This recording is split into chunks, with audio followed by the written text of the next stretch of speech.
Myles Anderson, welcome to the Human Capital Innovations Podcast. John, thank you very much for having me. Yeah, it is a pleasure to be with you today. I'm super excited for our conversation. We're going to be exploring how to build a nurturing, high performance culture on a shoestring budget. And we talk a lot about culture on this podcast. There are so many things we can be doing that we should be doing. And some of them, frankly, are time intensive and quite expensive. Other things, though, we can do consistently over time, and it really doesn't cost much of anything. It just takes time and attention. So we're going to try to tackle this from a low budget or no budget kind of a perspective today. The other thing that I'm excited to explore with you, you're based out of the UK. I am south of Salt Lake City in Utah, and your business has a bit of a distributed team. And as we were talking in the pre-interview, you also acknowledged that you have about 30% of your team that are located in the Ukraine. And of course, right now we're in the midst of this horrible global situation with Russia invading the Ukraine. And so we can explore a little bit what that has looked like leading up to this point, of course, just in terms of having a distributed team and trying to promote a culture, when you aren't physically together, but also, what do you do when geopolitical disaster strikes and you're trying to take care of your people? So that's a lot to unpack in 25 minutes, but that's what we're going to attempt to do. As we get started, I just wanted to share Myles' bio with everybody. Myles Anderson is the CEO and co-founder of Bright Local, a technology company with a mission to help marketers become brilliant at local search marketing. As CEO, Myles' daily focus is on expanding the leadership capabilities throughout the business, fostering a deep sense of accountability at every level, and strengthening the highly supportive company culture that aims to make Bright Local the best place that any employee will ever work. I love that. It's a tall order, the best place anyone will ever work. But I love aspirational goals like that. And clearly you're spending a lot of time and energy to make that happen. It's not just empty rhetoric. So I think that's fantastic. Before we dive on into the conversation, anything else you would like to share with listeners by way of your background or personal context? Yeah, sure. So I've been running Bright Local for 13 years. We are a bootstrapped independent business. So we've never taken any outside investment. We have always had a mission of long-term profitable growth, or rather a goal of long-term profitable growth. And we have been roughly growing 20% year on year since around 2012. So sort of 10 years of fairly consistent, steady growth. We are up to around 11 million in annual turnover. We've got 200 people worldwide. We're headquartered in the UK. We've also got offices, as you said, John, earlier, in the Ukraine. We have an office in the Philippines as well. And absolutely, our mission is to help marketers become brilliant at local search marketing. But our kind of reason for existing as a business is to create an incredible work experience, a work experience that myself and my business partner, Ed, who's our CTO, never found in our early careers. We found places to work, places to develop careers. We never found a place that we could essentially felt like we could really be ourselves, that we could bring our whole selves to work, that was a true meritocracy, devoid of office politics and frustrating sort of ladder climbing sort of nuances that we had to kind of navigate, which I would put my hands up and say I was not very good at. And that's what we wanted to kind of build when we started Bright Local, a place that we could really be ourselves, could enjoy, and a place that other people could enjoy that experience as well. And that's, as the CEO, that is my mission every single day when I come to work. That's fantastic. And I think we've all experienced that. And it sounds like a little bit of that elusive unicorn hunt, trying to find or create the organization where organizational politics, isn't it, where it's not steeped in organizational politics, where people are just trying to play those games rather than actually just do the work that's going to help them and the organization be successful. So I applaud you for that effort, because that is a real challenge. And frankly, pretty much every organization I've ever seen has really struggled with that. And perhaps it's just human nature. It's the nature of organizations. And when people get together in a collaborative setting, and that these things tend to happen. But it's not necessarily inevitable. I think there are ways we can make a more healthy environment where people can feel needed, wanted, valued, where their contributions are seen, and where their value is recognized. I think that is very possible if we can get out of kind of the traditions of what we see in many businesses. Yeah, I would absolutely agree. And I think we've had the fortune of starting off as a small business with that being our intention, and have managed to stay true to it as we've grown. I sometimes say, if I was to step into a much larger organization, would I be able to break it up in terms of the way it operates at that point in time, and rebuild it in a model which was very much around the model that I've kind of been able to create at Bright Local from the ground up? I think that would probably be a much more challenging task to have to kind of retrain and re-educate. It will certainly take a little time to do it, but it can be done. And I certainly have felt the benefits of having a very culture-focused business, which has a culture that's really focused around looking after people, giving them a place where they can be themselves, they can bring their whole selves to work, but also a place that is full of ambition. So we're full of ambition to serve our customers to the best degree possible. We're full of ambition to educate, train, and coach our team members to be the best that they can be in terms of their kind of skills and their careers, if those careers are at Bright Local or beyond there. So we're a very caring culture, but we're also extremely ambitious. And the nice thing about when you get those two things right is that motivation just flows through the organization. And that's not motivation that comes from external pressures or large bonuses. It comes from people wanting to do the best they possibly can because they feel nurtured, cared for, and supported in this environment. And when they look at their colleagues all around them, they can see the level of care and attention and commitment that they're putting in, and they want to match that. They don't want to let their colleagues down, because that's not the ethos of the kind of company.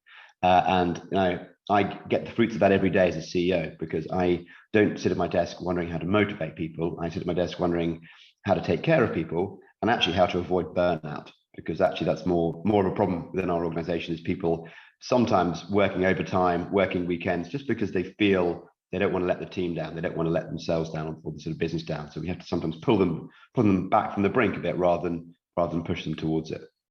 Yeah, that's interesting, and that says a lot about the supportive culture and the employee-centric kind of safety and health-based culture that you're trying to create. Because many organizations, quite frankly, they're trying to squeeze every last ounce of productivity out of their people, and if they can get them to work weekends, they're going to do it. And I've heard many times, it boggles my mind, but I've heard this many times, that leaders will say things like, you know what, we know that we're going to turn over people.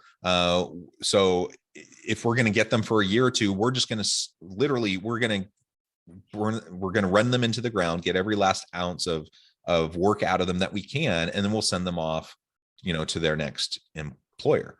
And I mean, from a business perspective, solely like business bottom line perspective, maybe that makes sense, but there's still all the costs involved with turnover and things like that I think are going to come back to hurt the organization. But from a human perspective, that's terrible. That kind of an approach, just seeing people as like this expendable resource that you can just use up and spit out.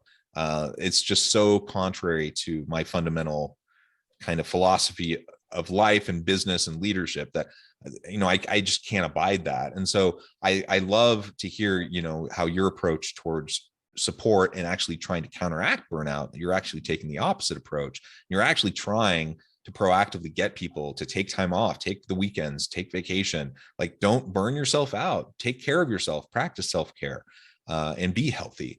And we know there's tons of research that shows that actually in the long run will be provide better bottom line outcomes for organizations. It's just so often organizations are focused on the short term, and so they're willing to sacrifice the people around them to get those short-term gains. You're actually right. I mean, it's kind of the difference between compliance and commitment. They can both arrive at the same place, but one of them arrives there with a lot of hard work and effort. One of them arrives there willingly and delighted. So we look upon our team as, as trying to create evangelists, not mercenaries. We want people that will, and it makes leadership management much easier. If you've got people who are actually holding me to task for what I'm doing, making sure that I'm not dropping the ball in terms of my pledges to them and keeping me true to the kind of company culture and mission. That's great, because we've, rather than having myself and my leadership team of 7 watching out for the well-being of the business, I've got 200 people who care deeply about the well-being of the business. And for me, I can take days off, I can go on holiday, and I know that the people have left behind working are taking as good care of business when I'm not there as well as when I'm there. It doesn't, actually my involvement doesn't really make a huge amount of difference. And I've certainly seen, as the team has grown and I brought in a leadership team, I've managed to move myself away from a lot of the operational aspects of what I used to do. I used to, as an entrepreneur, when I started the business, it was myself and my business partner from my kitchen tables. We did everything, and I did everything generally to a pretty bad level, if I'm really honest, particularly when I look around now and I've got genuine bona fide skilled professionals doing everything from customer success to content writing for marketing to design briefs. And I'm pretty ashamed of how badly I did it back in the day. But that got us from A to B, and now we're probably at D, E, or F by now, and continue to grow with a much more sort of professional nature and professional set of people within the business. But I'm able to now step back as a CEO and focus on 2 things, or 3 things. One is the culture of the business, which I spend around 50% of my time thinking about. And we also have a head of people, purpose, and culture who I work very closely with on how we implement some of the things and how we take it to the next level. I spend a quarter of my time focusing on the leadership team, helping them to work with their own teams to improve the leadership skills within the business. And then probably another quarter of my time spent on product market fit and customers, and ensuring that I'm staying close to that aspect of the business. But it's been great. I've been able to evolve as a manager, as a leader, because I've got people who are willing to step up and take over all those roles, do a much better job than me, and with almost the same level of motivation as I've got. Yeah, that's fantastic. And you've described a bit about how you came to this mindset, largely, if I'm hearing you correctly, from your own core experiences earlier in your career at other organizations that didn't do this particularly well. But I'm wondering if there's anything else, that you attribute, where your philosophy around leadership and culture, where that comes from, and why you try to create the type of environment you do today in your organization. I would say that there was a period of time where we've always had we've always had a sort of core philosophy around treating people well, doing good work, enjoying what we do. Over time, as it's grown, it's become crystallized, and we've been able to more clearly put definitions around the thoughts and the feelings that we had about what we wanted to do. I think someone who has inspired me a lot in this case is Simon Sinek, who's a well-known sort of business sort of philosopher, evangelist, sort of optimist. He actually gave some concrete words to a lot of the things that I was trying to do, particularly things like how you treat people, how you kind of support people, how you don't have to drive people to the edge to get them to work. Actually, if you give them clear guidance, you give them nurture and support, you give them some autonomy, the flower of motivation grows from within them. He also talks about the kind of infinite game, where actually as a business, you don't have to solely focus on the well-being of your shareholders, which in this case is myself and my business partner. We don't have any. So in a way, I'm fortunate to take that element out of the equation. But actually, in terms of being able to, just trying to sustain the business for as long as possible and make decisions that were focused on long-term steady growth, and not actually worry too much about, the competition and trying to beat the competition, but actually more focused on ourselves inwardly, trying to make ourselves better day after day after day, through remaining true to our culture, remaining true to our mission, implementing great coaching, great fostering of skills within the team so they become better at their jobs. We can actually become a bigger, better business, and we don't really have to worry too much about what our kind of competitors are doing. We work in a pretty big marketplace, and we've got the sort of fortune of doing that. But essentially, sort of studying sort of Simon Sinek and reading some of his books gave a voice to some of the thoughts and the feelings I had about it, helped me to kind of crystallize those thoughts, and actually also gave me the permission to not worry about short-term gains, but to really, really focus on the long term, and to focus inwardly rather than outwardly on the things that I can control, which is the well-being, health, motivation of team members. Yeah. I really like that. And I agree. I think Simon Sinek is great. I have many like Simon, who I've kind of looked to over the years as great examples and who have articulated so well a lot of these core principles. And so the good thing about the internet is we have such tremendous access through TED Talks and podcasts and people writing all sorts of great things that are often freely accessible, so that we can start to frame up our own way of thinking about these really important issues. And so of course, anyone listening to this podcast, I'm sure I'm preaching to the choir, because you're listening because you're actively seeking out these types of materials so you can better, your own understanding, your own application and implementation. But it's important to just note, like, this is important stuff that we need to continually be developing ourselves. We can't take it for granted. And when we get complacent, inevitably we will tend to fall back into the same traps that we've seen other people and other organizations fall into. I don't think most people have bad intentions, and most people don't wake up in the morning thinking about how they're going to exploit human beings around them. Yet we see it so prevalently in the world around us, and it's because we aren't as intentional in carrying out the work that we do that as we should be or could be. And perhaps that's a segue. I mentioned early on as I was introducing you that you have 30% of your team that's in the Ukraine, and this isn't a political podcast, and so we're not going to get into great depth about the geopolitical kind of conflict that's happening there with Russia invading. But it's certainly a sad thing, and I'm happy you reported that everyone is safe from your team. That's wonderful, but it adds layers of complexity to how you're managing and trying to develop this culture when you have a distributed team. First and foremost, let me step back. Creating the kind of culture that you're describing is really hard anyways, even when everyone's like together in the same physical location. You add to that, now you have a distributed team and you have people in multiple locations. You have your Philippines office, you have your Ukraine office, for example, and you're trying to create and maintain and sustain this meaningful dynamic culture. That's even more challenging. Then you add on top of that geopolitical conflict in the context that all of your team in the Ukraine are dealing with.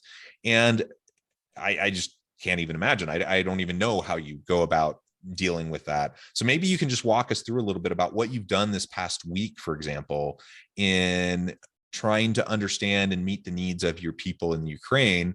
And then we can maybe zoom out a little bit and talk a little bit more broadly about just how you do this with people scattered around the world. Yeah. So I think I said earlier that our culture is very much a culture of caring personally about team members, being helpful, supportive, open, honest, being as positive as proactive as we can do, and trying to get better each day and share each other's success. So actually, many of those aspects, apply to the way we're trying to help our team in Ukraine. And I think one of the key things within leadership, particularly around trying to establish a culture, is around role modeling and being consistent. And I said, with a culture where we have a culture of kind of caring personally and being supportive and helpful, the challenge we have at the moment, in a strange way, is a tremendous opportunity for us to really prove to the people within the organization that what we've said many, many times over, when life is easy, i.e. when business as usual and we're going through it, that we will look after you, we'll do these things. And suddenly you're presented with a war, a conflict, a humanitarian crisis. If we suddenly backed away from what we said we do in those easy times and the hard times, the whole thing unravels. People see it as being untruthful, as just being hollow words being spoken. So what I've spent the last week doing, partly trying to quell my own emotions, and if I'm very, very honest with you, I probably burst into tears around 20 or 30 times since last Thursday morning when the tanks and the troops rolled across the border and into Ukraine. We had around 30 people there, 35 people. They've got husbands, wives, children, parents. A lot of them are now fleeing across the country, looking for safe havens away from the bombing and the shelling. Some have remained most of them are in Kiev. Some are for the western Lviv, which is the safer side of the country right now. We didn't see this coming to the significant level that it is right now, but we had started making plans. So we actually secured some safe houses in the west of the country. We had 2. We tried to get 4. We didn't move fast enough because we got caught out like the rest of the world did in terms of the speed at which things evolved. But essentially, we've now managed to move 20 of our team and their family to these safe houses, which some of them took 24 hours, some of them it's taken 3 days for them to get there. We have obviously made sure that every team member doesn't have to work. We're not requiring them to work in any kind of capacity. But they do. We are in touch with them. We know where they are. They know they can kind of call upon us. We have obviously provided safe houses for those who can get there and who need it. Some have stopped off with other family members in the kind of countryside, and that's where we are. That's where we are today. The next challenges we're trying to work through is how we can ensure they get supplies, food, potentially some cash, because they can use cards, but cash is running out, and some cash is needed in shops to buy sort of small supplies. So we've probably got to the point now where we've established that they're safe from immediate harm, at least for the next sort of 24 hours. And I think they're out of the real metropolises, which are likely to be targeted with sort of shelling, although we do have some still in Kiev at a personal choice for their own sort of personal reasons. The next phase of the challenge is, okay, how long is this going to go on for?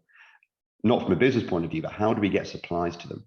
How can we get cash over the border? How can we get humanitarian aid to them? It's obviously not just to my team, it's to the entire country, but I feel as if I can make a big difference by focusing on the 70 to 80 dependents that I can help by getting what they need. So that's the next phase of the challenges, is doing that. Obviously, what we're also trying to do is keep their morale up. We're showing them, how much we are thinking of them. We're making small acts of sort of support and kind of kindness every day across the business that's being shared with them, and that goes a long way to them recognizing that they're not alone, that the people that said that they would stand by them in the good times are standing by them in the bad times. And that's what we'll do. And, we have to take each day as it comes. And we are, having strange conversations with private security firms, which I never thought I'd have to have a conversation with a private security firm in my life, talking to sort of journalists, we're talking to anyone who's got access into and out of the country, just to see what's possible, and to see where we can start to have an impact and have an influence. But it really changes every 24 hours, and we'll just have to see what comes next. Beyond this, the immediate conflict, we're looking at what we can do in terms of creating other safe havens in other parts of Europe. We actually have a sort of business set up in Poland, which is essentially a dormant business, but we could potentially rent houses, rent flats, rent offices, and have the team move there at a point that was appropriate for either them or their partners. So essentially thinking of putting essentially a stake in the ground and saying, there is a home for you here. There's a community that will look after you. If you want to make that move, we'll try and assist with transport, but you've got somewhere else that you can head to where you'll be looked after. I love all of that, Myles. What a horrific time. And I really applaud you and the effort of your organization and your team to try to take care of your people. And it's heartbreaking. I wish the best for everyone on your team. And I, please update me if there's developments, and I'm really fascinated by all of this. And I hope the best for everyone who's there in Ukraine. Myles, I note the time. I'm going to have to let you go here in just a few minutes. But before we close today, I wanted to give you a chance to share with listeners how they can get connected with you, find out more about your work, and then give us a final word on the topic for today. Sure. Well, thank you very much for having me. Thank you for allowing me to talk a bit about Ukraine. I know it's a little bit off topic, but actually I was going to link the two up, saying that actually, obviously, we're doing all these acts to support the team who are crucially in need there. But for the team that aren't there, the team in the UK, the team in the Philippines, they see us doing this. They see us standing by our word, being true to our word. And I think actually that's how culture is built. Culture is not built through enormous gestures. It's not built through gigantic, lavish parties. It's actually built through more humble, consistent, everyday gestures that show that that what you say is true, and you mean what you say. And I think a great thing about building a culture is it doesn't have to be expensive. You just have to understand what you want your culture to be consistent with it, role model it as a leadership team, and in good times and bad, don't forget it. just be consistent with it, and then others will come to understand that, and they will get on board with it. In terms of you can get hold of me or to reach me, you can find us at brightlocal.com. There's everything you might want to know about the business there. If you're interested in understanding more about local search marketing, we have a free academy online, which is a number of courses. I think we're up to 7 courses now, which will pretty much educate you about all facets and aspects of local search marketing. If you want to email me directly, you can email me at myles@brightlocal.com. Myles is unusually spelled. It's M-Y-L-E-S. It's myles@brightlocal.com, or you can connect with me on LinkedIn. Wonderful. Thank you, Myles. It has been a pleasure. I encourage listeners to reach out, get connected, find out more about what Myles and his team can do for you. Keep a good thought out for all those who are struggling in the Ukraine right now, and donate and make contributions to support them wherever possible. And as always, I hope everyone can stay healthy and safe, that you can find meaning and purpose at work each and every day. And I hope you all have a great week.